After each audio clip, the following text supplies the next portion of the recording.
मुंबईतील वरळी डोम इथे दिवंगत उपमुख्यमंत्री अजित पवार यांची शोकसभा अत्यंत शोकाकुल वातावरणात पार पडली।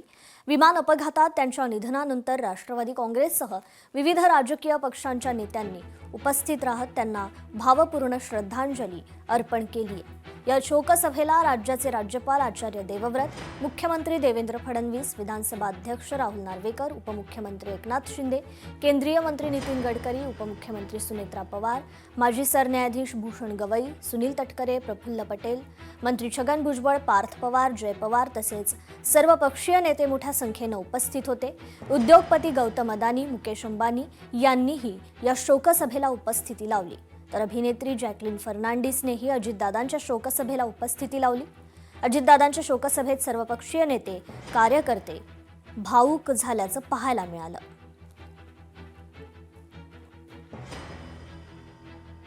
आपल्यापैकी कोणीच कधीही कल्पना केली नव्हती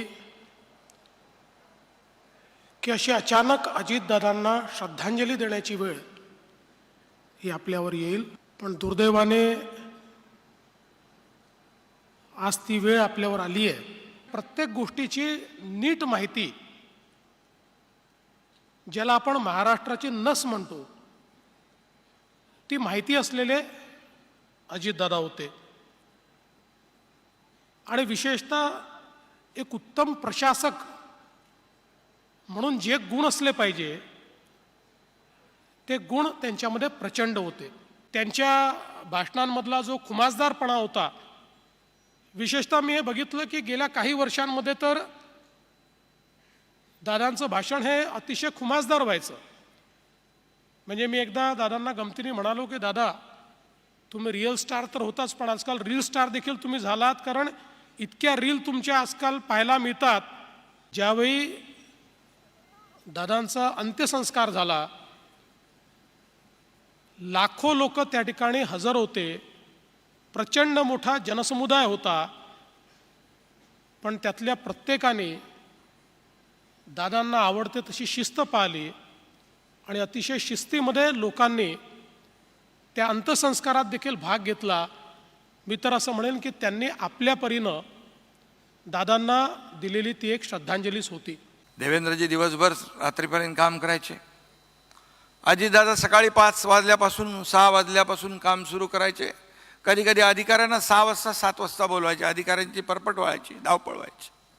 मी रात्री उशिरापर्यंत पहाटेपर्यंत काम करायचो। एवढं आमचं बॉन्डिंग जे 24/7 होतं, मी तर म्हणेन ट्रँगल ऑफ स्टॅबिलिटी, अशा प्रकारचं काम आम्ही करत। महाराष्ट्राच्या विधानमंडळामध्ये मी होतो आणि त्यांची आणि माझी अतिशय घनिष्ठ मैत्री झाली। नियमितपणे दिल्लीला जेव्हा दादा यायचे, नेहमी माझ्या घरी यायचे। आल्यानंतर पहिले खिशातला एक कागद काढायचे।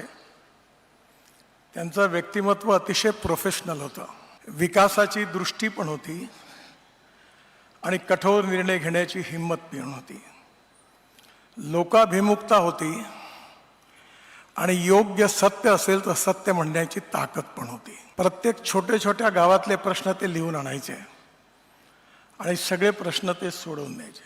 असा दिवस आपल्या आयुष्यामध्ये येईल ज्यामध्ये आपल्याला दादाला श्रद्धांजली व्हावं लागेल, अशी कल्पना मी काय तुम्ही कोणी पण केली नसेल। आपल्या सगळ्यांच्या मनामध्ये वेगवेगळे त्यांच्या आठवणी असेल आणि सगळ्यांच्या मनामध्ये खूप मोठा एक दुःखाचा बोजा सुद्धा आहे। 50 वर्षाचा दादाचा आणि माझा संबंध। दादा कार्यकर्ता होता आणि मी कधी बारामतीला गेलो की माझी सगळी उठबस दादा पाहायचा। खूप आठवणी आहेत। फक्त हेच आहे, इतकी मंडळी आज जमली आहेत ह्या शोकसभेच्या ठिकाणी। दादाचा आज 75वा वाढदिवस साजरा करायला आपण जमलो असतो तर जास्त बरं वाटलं असतं।